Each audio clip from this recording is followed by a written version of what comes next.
오늘 말씀은 히브리서 강의 25번째 시간입니다. 대제사장의 자격이라는 제목으로 여러분과 함께 말씀을 나누겠습니다. 1880년입니다. 미국에요. 어느 마을에서 한 아이가 태어납니다. 근데 이 아이는 나중에 자라서요, 미국의 유명한 작가가 됐고 강연가가 됐고 또 사회운동가가 됐습니다. 엄청난 영향력을 미쳤고 그 이름은 우리에게도 알려질 만큼 대단히 큰 영향력을 미친 아이가 태어났다는 것입니다. 이 아이의 시작은요, 그런데 너무나 깊은 어둠으로부터 시작됐습니다. 이 아이가 생후 19개월이 됐을 때에 병을 앓게 되는데요, 갑자기 열이 오르고 이 아이가 그 고열에서 많이 시달렸는데 아마 지금으로 보면 뇌수막염이나 아니면 스칼렛 열이라고 말하는 그런 병이라고 생각되는데, 그는요 시각도 잃어버렸고 청각도 완전히 잃어버렸습니다. 그래서 볼 수도 없고 들을 수도 없습니다. 그런데 이 아이가 이렇게 시각과 청각을 다 잃어버린 상태로 세상과 완절된 세상의 정보를 받아들일 수 있는 그 수단이 없잖아요, 그죠? 그래서 완전히 단절된 고독 속에서 성장하게 됩니다. 이 어린아이는 소리도 들리지 않고 빛도 보이지 않는 세계 속에 방치된 것처럼 보였습니다. 그래서 자기의 마음은 도대체 마음이 있지만 말을 표현할 길이 없습니다. 그래서 종종 분노로 몸부림쳐야 됐고 뭐든지 다 참으면서 견뎌야 되는 시간 하루하루를 보낼 수밖에 없었습니다. 그런데 그 어느 누구도 그 행동 뒤에 감춰진 외로움과 그 고통에 대해서 이해할 수 없었습니다. 이런 일상이 반복되던 어느 날이요, 그는 한 선생님을 만나게 됩니다. 이 선생님은 앤 설리번이라는 선생님입니다. 들어보셨죠? 네, 설리번 선생님은 아이에게서 고집이 있고 그 다음에 분노가 있는 것들을 문제로 바라보지 않았습니다. 왜 이 아이가 이렇게까지 고집을 피울까? 왜 이렇게까지 손을 휘두르고 왜 바닥을 치면서 막 울부짖어야 될까? 왜 이렇게 고통 속에서 막 소리를 지르면서 분노해야 될까? 라는 부분에 대해서 그 문제를 바라보기 시작했습니다. 그래서 그 행동 속에서 말할 수 없는 혼란과 세상과는 격리돼서 자기 혼자만 견뎌야 되는 그 깊은 외로움들을 읽으려고 노력했습니다.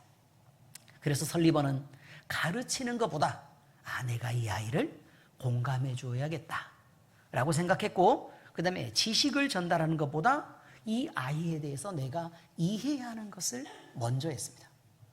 그래서 꾸짖기보다는 기다려 주었고 또 포기하기보다는 그저 옆에서 내가 옆에 있다 라고 곁을 지켜주는 일을 하게 됐습니다.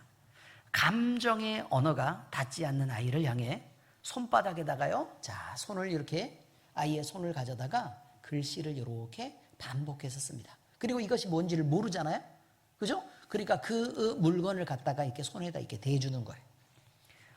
어느 날이요, 어쨌든 이 아이는 점점 잘하게 되는데 한 가지 충격적인 사건이 발생하게 됩니다. 이 충격적인 사건이 뭐냐면 손에다가 water라고 쓰는 거예요. water가 뭐예요? 물이라고 이렇게 쓴 겁니다. 그리고 물이라고 쓰고 나서 이 아이에다가 이게 물이다, 물을 이렇게 만지게 해주는 거죠. 그래서 그런데 이 아이의 이름이 누구냐면 헬렌 켈러입니다.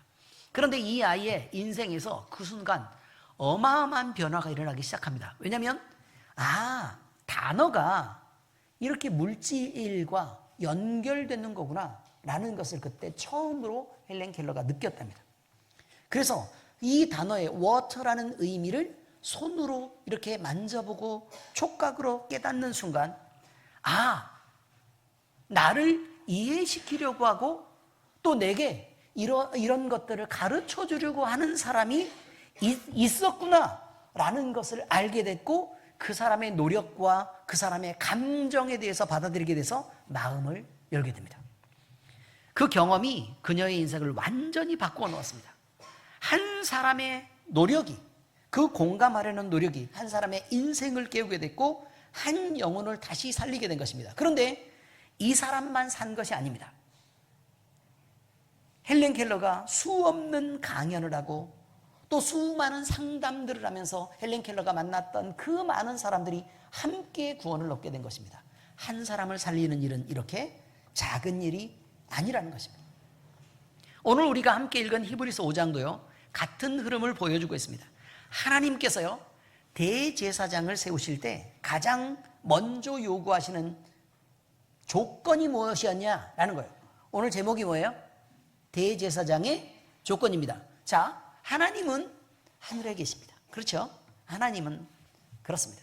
그리고 우리는 하나님과 너무나 죄 때문에 멀리 떨어져서 인간 세상에 따로 있습니다. 여기서 하늘은 장소적 의미를 얘기하는 게 아닙니다. 자, 그런데 여기서 하나님과 완전한 의로우신 하나님과 우리가 죄 때문에 만날 수 없을 때 그 사이에서 중재자로 역할하신 분이 누구다? 예수님이라 이런 말이에요.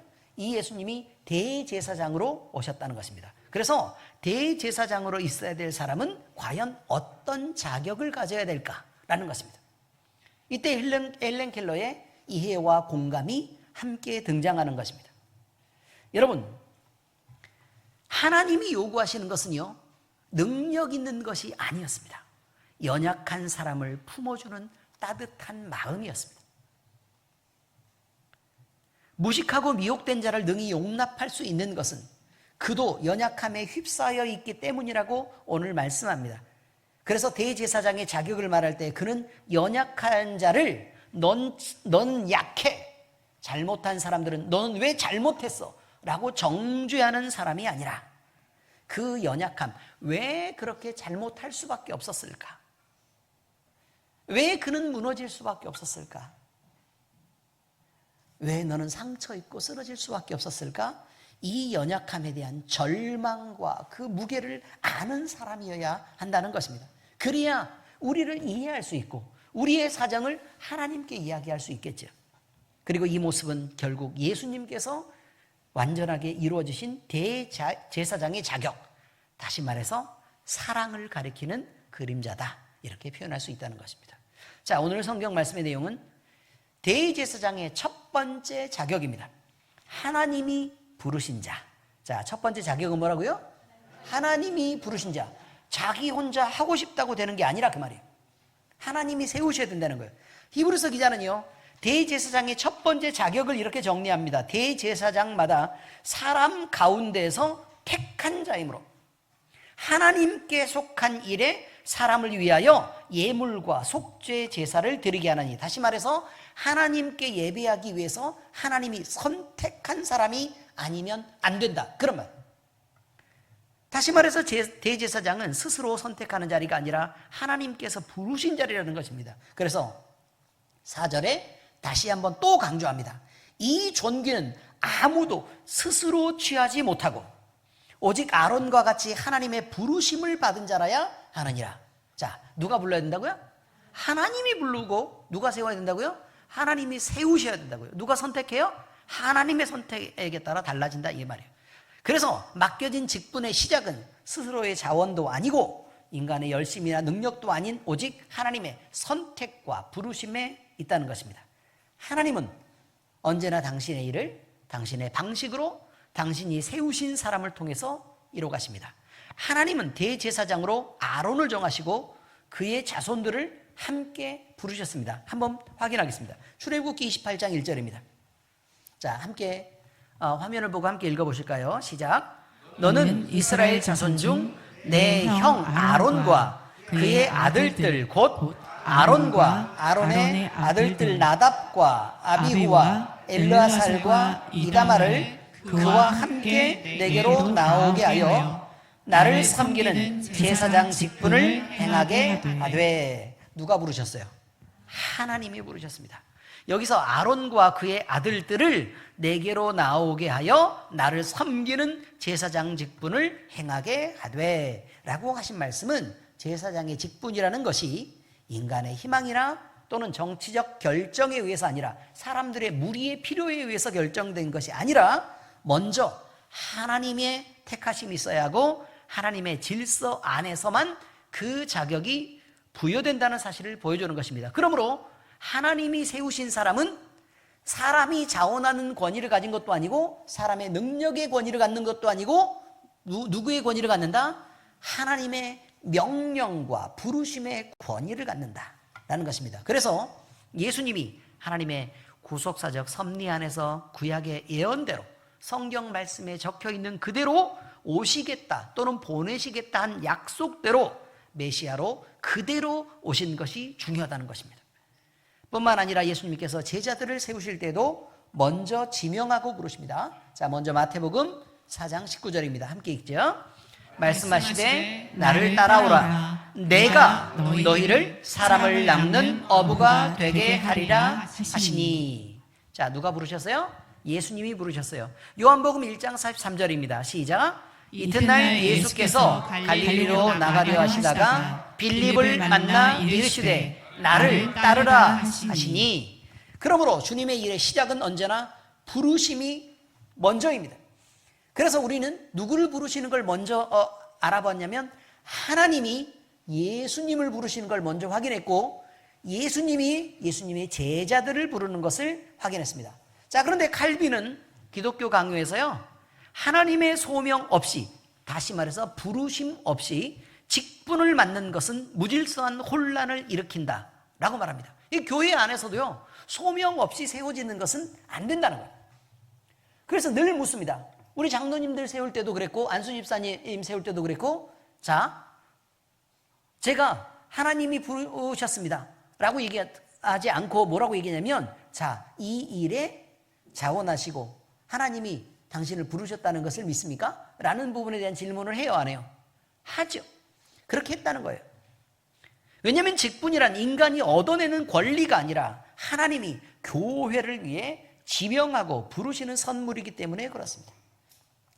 그러므로 하나님께 부르심을 받은 자는, 소명을 받으면 헌신된 자는 바로 그 자리를 통해 하나님을 기쁘시게 하고 또 그의 영광을 드러내며 하나님이 맡겨주신 백성을 섬기기 위해서 살아가야 한다, 그런 말입니다. 그러므로 결국 대제사장의 자격은 내가 하고 싶은 자리에 서는 것이 아니라 부르심의 소명을 통해 하나님이 세우시는 자리에 서서 맡겨진 사명을 위해서 충성으로 일해야 되는 자리라는 것입니다. 자, 어디까지 봤죠? 하나님이 예수님을 부르시는 거, 예수님이 제자들을 부르시는 거, 그리고 예수님이 교회를 통해 직분자를 세우는 것까지 봤어요. 그런데 이제 우리에 대한 얘기입니다. 우리 주님이 우리를 부르실 때는 우리가 스스로 원해서 선택해서 온 것처럼 우리는 착각할 수 있다는 것입니다. 그런데 어느 누구도 예배자로 세우실 때는 하나님이 태초부터 계획하시고 너라는 단 한 사람을 위해 오랫동안 수천 년을 기다렸다가, 그리고 이 아이가 태어났을 때부터 주목하고 보고 있다가 하나님의 때에 이르러서 바로 여러분인 당신들을 부르셨다는 것입니다. 하나님은 이렇게 여러분을 지목하고 부르신 것이 먼저입니다. 그래서 여러분이 그리스도인 된 것이고 여러분이 이 자리에서 예배를 드릴 수 있게 된 것입니다. 오늘 우리가 서 있는 자리가, 즉 가정이든 교회든 직장이든 그곳이 하나님이 부르시고 나라는 사람을 불러서 세우신 자리라면 그 부르심에 순종해서 서서 맡겨진 일을 성실함으로 다하고, 그리고 그 부르심에 합당하게 예배자로 살고, 그리고 당당하게 살고 완전하게 살아야 될 필요가 있다는 것입니다. 여러분, 그리스도인이 구질구질하게 살면 됩니까? 안 됩니까? 안 됩니다, 여러분. 누구보다 건강하고 누구보다 바르고 누구보다 사람들에게 덕을 끼치며 살아야 됩니다. 이게 그리스도인입니다. 왜냐하면 천지를 만드신 하나님이, 그 하나님이 우리를 부르셨고 우리가 지목받고 선택돼서 그리스도인이 된 것이기 때문에 그렇습니다. 그래서 이 자리를 지나치게 가볍게 생각하는 것은 문제가 있습니다. 자, 이제 두 번째입니다. 두 번째 자격, 연약한 자를 품는 사랑입니다. 자, 두 번째 자격은 뭐라고요? 연약한 자를 품는 사랑입니다. 대제사장의 두 번째 자격은 연약한 자를 품어내는 사랑입니다. 히브리서 기자는 이렇게 말합니다. 그가 무식하고 미혹된 자를 능히 용납할 수 있는 것은 자기도 연약에 휩싸여 있습니다. 여기서 성경은 용납하다라는 단어로 헬라어 메트리오파테인이라는 단어를 씁니다. 그런데 이 단어는요, 용납하다. 그러면 여러분, 우리가 영어 배울 때 말하는 거예요. 영어 배울 때 어떤 단어 하나를 배우면요, 그 단어가 그 사람들이 이해하는 것과 우리가 이해하는 것하고 좀 다르다는 거 알죠? 그 단어의 차이를 분명히 알잖아요. 그죠? 헬라어도 마찬가지라는 거예요. 메트리오파테인이란 이 용납하다, 이런 단어는요, 그냥, 자, 잘못했는데 그냥 이해해주고 넘어간다, 이런 뜻이 아닙니다, 여러분. 용납하다, 이 말은요, 연약함에 대해서 당신의 연약함을 내가 진심으로 공감하고 이해합니다 라는 말이 들어있어요. 뭐가 들어있다고요? 당신의 약함에 대해서 내가 공감하고 이해합니다 라는 말이 들어있고, 또 그래서 나는 당신을 배려합니다, 그리고 긍휼하게 여깁니다 라는 뜻이 들어있어요. 그러니까 우리가 용납하다 그러면 스쳐 지나가는 것처럼 그냥 그래 알았어, 그냥 내가 그냥 인정해주고 넘어갈게 라는 말이 아니라 진심으로 그를 아주 깊게 공감하고 이해하고 편들어주는 단어가 바로 뭐라? 용납하다. 그래서 메트리오 파테인, 그런 단어라는 것을 이해하고 있어야 된다, 그 말이에요. 자, 이런 풍부한 의미를 가지고 있다는 것을 알 때 성경이 말하는, 자, 다시요. 그가 무식하고 미혹된 자를 능히 용납할 수 있는 것은 그가 편들어주고 이해하고 또 우리 편에 서가지고 막 다독거리고 사랑으로 감싸줄 수 있는 그것은 자기도 연약에 휩싸여 있기 때문이라. 근데 어떻게 하나님이신 예수님이 연약할 수 있겠습니까? 그런 게 아니라는 거예요. 하나님이신 예수님은 연약할 수 없죠. 그런데 인간의 몸을 입고 인간의 몸으로 우리 옆에 계셨기 때문에 그가 연약함을 선택해서 왔다는 것입니다. 그가 연약해서 연약한 게 아니라 연약한 자의 편을 들 때 그 편을 드는 사람이 이해하기 쉽게 예수님이 그렇게 오셨다는 거예요. 예를 들면 말이에요. 예를 들면 우리의 마음에 어떤 큰 일을 만나서 상처 입는 일이 있었다는 거예요. 그 상처 입는 일이 있었을 때 그 일과 전혀 무관한 사람이 와가지고, 그런 상처 한 번도 안 당해본 사람이 와가지고 내가 너를 이해해, 라고 얘기하면 우리가 뭐라고 생각을 하겠어요? 오히려 위로를 받아요, 상처를 받아요? 상처를 받는데요. 마음씨가 못됐어. 위로해주면 위로를 받아야 되는데 네가 뭔데 날 위로하냐? 네가 내 마음을 아냐? 라고 얘기하는 마음들이 있다는 거예요. 근데 그렇게 일부러 그러고 싶어서 우리도 그러는 게 아니라 우리도 아프니까, 상처가 되고 긁혔으니까, 그래서 이해할 수 없는 사람이 이해한다고 하니까 상처가 된다는 거 아닙니까? 그래서 예수님이 사람의 몸을 입으셨다는 거예요. 같은 어려움을 당하고 같은 고통을 당하고 함께 연약하고. 예수님 감기 걸렸겠어요? 안 걸렸겠어요? 사람으로 예수님은 감기 걸립니다. 내가 그때를 본 적은 없지만 사람이 갖는 질병들, 그 다음에 약함들을 모두 다 체휼하셨다고 얘기했으니까 분명히 감기 걸리셨습니다. 코로나는 아닙니다. 왜냐하면 그때 없었기 때문에. 그렇습니다. 그래야 품어주는 것도 의미가 있고 편드는 것도 의미가 있지. 아니, 한 번도 경험해보지 않은 사람들이 와가지고 막 편드는 척하면 오히려 너무 힘들다는 거예요. 차라리 아무 말도 안 했으면 저 인간은. 그런 생각이 들어요, 안 들어요? 들 수 있죠. 그렇다는 것이죠.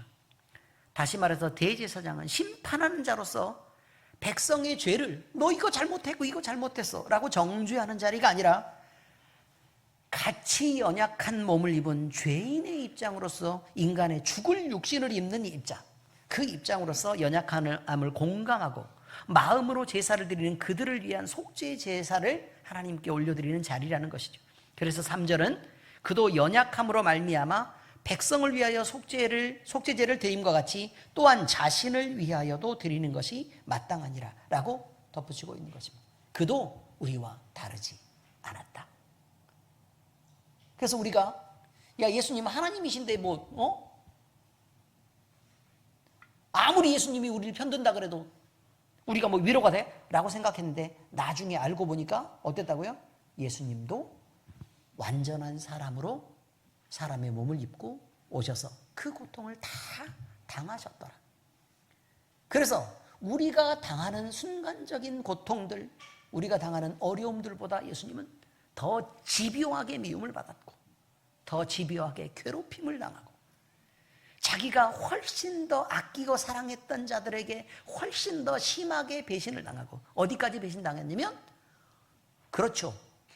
죽음으로 내모는 데까지 예수님을 팔아버리는 데까지 배신을 당하고 가장 사랑했던 제자들은 욕하며 저주하며 부인할 때까지 예수님은 그렇게 철저하게 외면을 당하셨기 때문에 우리의 외면도 이해하시고 우리의 배신인 당한 괴로운 감정도 이해하시고 버려지는 마음들도 이해하시고 아프고 상처되는 마음들도 이해하신다는 것입니다.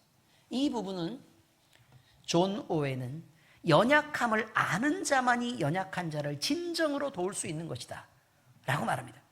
연약함을 알아야 돕죠. 모르고 어떻게 도와요? 이런 구약의 제사장을 설명함과 동시에 궁극적으로 완전한 대제사장이신 우리 주님도 그래야 하셔야 된다는 말입니다. 물론 예수님은 인간처럼 죄가 있는 분은 아닙니다. 그래서 예수님은 자신이 하나님이심에도 불구하고 우리와 같이 죄인이 입어야 될 연약한 육신을 입고 오심으로 인해서 하나님이심에도 불구하고 고통과 눈물 그리고 그 슬픔과 절망들을 친히 몸으로 겪어내셨습니다. 이것은 애초에 하나님의 사랑이 연약한 우리를 정죄하지 않으시려는 의도였다는 것을 보여줍니다. 무슨 말이냐면 자 보세요. 예수님이 왜 연약함을 입으셨냐고 지금 질문한 거예요. 왜 입으셨을까? 그럼 예수님이 이해받기 위해서요? 아니요. 우리 편을 들어주고 싶어서. 우리 편을 들어주고 싶어서. 그래서 지금 현재 우리가 지금 당하고 있는 어떤 괴로움들이나 어떤 슬픔들이나 절망감이 있다면 예수님이 내가 지금 네 편을 들어줄게. 내가 네 손을 잡아줄게. 라고 하는 부분이 우리에게 실제적인 위로로 다가올 수 있게 하시기 위해서 예수님은 굳이 인간의 몸을 입으셨다. 그렇게 말합니다. 이걸 보고 하나님의 마음을 먼저 생각하는 거예요. 그럼 하나님은 도대체 예수님을 왜 보내셨을까? 왜 보내셨다고요? 우리 인간들을 사랑하셔서 편을 들고 싶어서요. 이것입니다.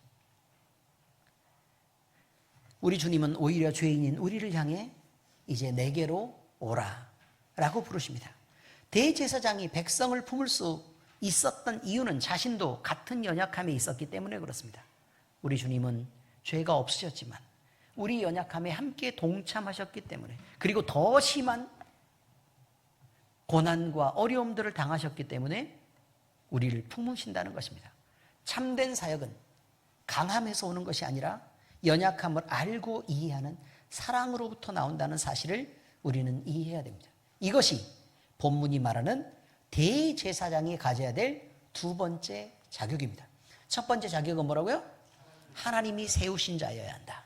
반드시 그는 하나님이 세우신 자여야 한다. 둘째는 뭐라고요? 그는 연약한 자의 편을 들 수 있을 만큼 함께 체휼할 수 있는 분이어야 한다. 사랑을 가지신 분이어야 된다. 여러분, 예수님은 이 두 가지를 모두 다 만족시켰습니다. 하나님이 예수님을 보내실 때 그가 그렇게 하도록 하셨다 그 말이에요. 그럼 예수님이 제자들을 선택해서 부르실 때는 그럼 예수님의 제자들은 어떻게 해야 돼요? 제자들은 어떻게 해야 된다고요? 하나님이 세우신 제자들은 반드시 연약한 자들을 품고 아끼고 사랑하는 그러한 긍휼함을 가져야 한다는 거예요. 제자들이 그래야 된다. 교회에 세워준 사역자들은 또 어때야 된다고요? 연약한 자들을 아끼고 사랑하고 품는 긍휼함이 있어야 된다. 그리고 여러분들처럼 은혜롭고 영광스럽게 태초부터 선택을 받아 그리스도인으로 부르심을 받고 예배자로 세워주신 여러분은 어떤 걸 품어야 된다고요? 약한 자들을, 연약한 자들을 아끼고 사랑하고 품는 긍휼함이 있어야 한다입니다. 그러므로 말씀의 적용입니다. 연약한 자를 품고 돕는 제사장적 삶을 살아내시기 바랍니다. 제사장의 두 가지 자격은 먼저 하나님의 부르심에 대한 소명, 두 번째는 연약한 자를 품는 사랑, 이 두 가지였습니다. 이것은 왕같은 제사장으로 살아야 되는 모두에게 요구되는 것인데 그것이 우리라는 말이 나와 있습니다. 베드로전서 2장 9절입니다. 시작. 그러나 너희는 택하신 족속이요 왕같은 제사장들이요 거룩한 나라요 그의 소유가 된 백성이니 이는 너희를 어두운 데서 불러내어 그의 기이한 빛에 들어가게 하시니에 아름다운 덕을 선포하게 하려 하심이라. 아름다운 덕을 선포하는 방법은 뭐예요? 사랑하는 것. 이거예요. 사랑하는 것. 여기에서 말씀하듯 우리는 왕같은 제사장들로 부르심을 받았기에 우리는 이 세상 가운데서 연약한 자를 돕고 제사장적 삶을 살아야 된다는 것입니다. 하나님은 우리를 하나님의 자녀이다 그리스도의 거룩한 교회로 부르셨습니다. 우리를 부르신 이 자리가 영광스럽다는 것을 안다면, 그리고 그걸 기억하고 있다면 우리는 우리가 선 이 자리에서 누군가를 판단하고 재고 정죄해서 너 나빠, 너는 이게 잘못됐어, 이게 바른 거야 라고 얘기해서 정죄하고 가르치는 일을 하기보다는 편들어주고 다독거려주고 따뜻하게 하는 그 사랑을 우리가 실천해야 된다는 것입니다. 그래서 거리를 버려 밀어내기보다는 가까이 다가가서 붙들어주고, 또 흔들어서 넘어지게 하는 것보다는 오히려 넘어지려고 하는 사람도 붙잡아서 세워주는 사람으로 있어야 될 것입니다. 그 자리가 우리의 가정이어도 되고 또 우리의 교회에도 되고 또 직장이어도 되고 만나는 모든 관계 속에서 하나님께서 우리를 세워두신 바로 그곳에서 이러한 제사장적 긍휼함과 사랑으로 우리는 살아내야 될 것입니다. 예수님은 수고하고 무거운 짐진 자들에게 다 내게로 오라 라고 말씀하십니다. 그리고 자신에게 나오는 모든 병든 자와 약한 자들을 품으셨습니다. 주님의 이 부르심 속에는 정죄가 없고 이해와 긍휼하신 사랑이 있습니다. 우리가 누군가를 품고 돕는 삶을 산다는 것은 우리의 업적을 쌓아가는 것이 아닙니다. 우리의 덕을 쌓는 것도 아닙니다. 그저 우리 주님이신 예수님의 마음을 본받아 신실한 주님의 종으로 살아내는 것입니다. 그래서 우리는 아픈 사람들의 고통을 들어줘야 합니다. 사람들은 때로 우리의 말보다 우리의 태도를 통해 위로를 경험합니다. 관심을 가지고 들어주는 한마디, 또 오해를 풀기 위해서 다가가는 한 걸음도 중요하겠지만 실수한 이들에게 향하는 작은 긍휼한 마음을 늘 가질 때에 하나님의 사랑이 그 안에 뿌려지게 되고, 그리고 그 사랑을 받은 사람은 인생이 새롭게 다시 시작할 힘을 얻는 것입니다. 우리가 연약한 자를 품을 때 하나님께서는 그 마음을 사용하셔서 누군가에게 살 소망과 새 힘을 주십니다. 사랑하는 성도 여러분, 우리 주님이 우리를 긍휼하게 생각했고 또 우리를 품고 우리를 사랑하셨습니다. 이 사랑은 다른 이들에게 흘려보내야 됩니다. 제사장적 삶이란 특별한 삶을 사는 것이 아니라 주님의 은혜를 경험한 모든 성도가 살아가야 되는 방식이라는 것입니다. 그러므로 우리가 오늘부터라도 작은 자리에서 연약한 이들을 돕고 품는 삶을 선택할 때 이 안에 주님의 사랑이 드러나게 되고 우리 교회 공동체는, 그리고 엘림교회는 더욱 따뜻한 은혜의 자리가 되어갈 것입니다. 사랑하는 성도 여러분, 우리는 오늘 모두 연약함 속에서 주님의 사랑으로 살아가고 있습니다. 하나님은 우리를 부르셨고 주님은 우리의 연약함을 깊이 아시는 대제사장이 되어주셔서 하나님 옆에서 늘 지금도 우리의 편을 들고 계십니다. 그러므로 우리도 그 사랑을 힘입어 서로를 품고 도울 수 있습니다. 오늘 우리가 서 있는 자리에서 연약한 자를 정죄하기보다는 붙들어주고 멀어지기보다는 다가가며 냉랭함보다는 따뜻함을 선택할 때 그곳에 주님의 은혜가 흘러갑니다. 주께 부름받은 왕 같은 제사장으로서 우리의 삶이 누군가에게 소망이 되고 회복이 되는 통로가 될 수 있기를 우리 주 예수 그리스도의 이름으로 축복합니다. 기도하겠습니다. 하나님 아버지 감사합니다. 우리 예수님은 우리의 약함과 우리의 불쌍함, 우리의 상처를 아시는 참 대제사장이 되어주셨습니다.